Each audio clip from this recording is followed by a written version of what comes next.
Hi guys, দেখুন আজকে আমার মামি আজকে ডিমের চপ বানাবে। পেঁয়াজ কাটছে, এবার এখানে লঙ্কা কুচি আছে। ডিমের ডেভিল হবে। ডিমের টেবিল হবে, দেখতে থাকুন বন্ধুরা।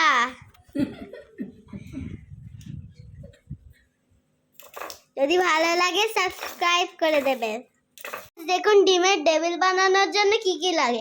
এটা হলো ডিম সেদ্ধ, এটা হলো দুটো ডিমের পেস্ট, এটা হলো বিস্কিট গুঁড়ো, আর এটা লঙ্কা কুচি, পেঁয়াজ কুচি, ক্যাপসিকাম কুচি, টমেটো কুচি, আলু গ্রেট।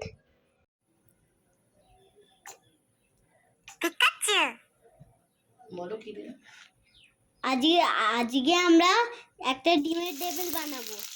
তার জন্য ফার্স্টে কড়া, তারপরে তেল, তারপরে পেঁয়াজ কুচি। ঠিক আছে, মানে নাড়িয়ে লঙ্কা দিচ্ছি। লঙ্কা দিচ্ছে, মানে পেঁয়াজের পরেই লঙ্কা দেয়া। পেঁয়াজটা একটুখানি ভেজে নিয়ে হালকা করে, তারপরে একটু লঙ্কা দিয়ে দিয়ে নাড়িয়ে দেবে। ওটা অফ করে দেবো। এদিকে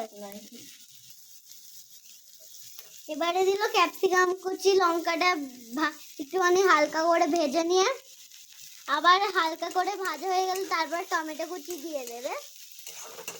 অফ করে দিচ্ছি এবারে। বন্ধুরা, আগে দিচ্ছে হলুদ 1 চামচ, তারপরে লঙ্কার গুঁড়ো 1 চামচ,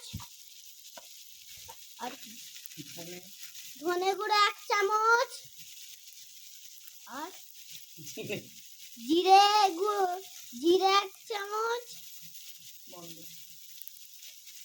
মতন হয়ে গেছে একদম। বারে আলুগুলো ঢেলে দেওয়া হবে, দিয়ে মিক্সড হবে, আর তারপর একটা লাল কালার এসে যাবে। তারপর ডিমের টেবিল পেস্টটা করে নিয়ে বিস্কুটে ডুবিয়ে আর ছাড়া হবে। বন্ধ হয়েছে, এবারে আমরা নামিয়ে নেব।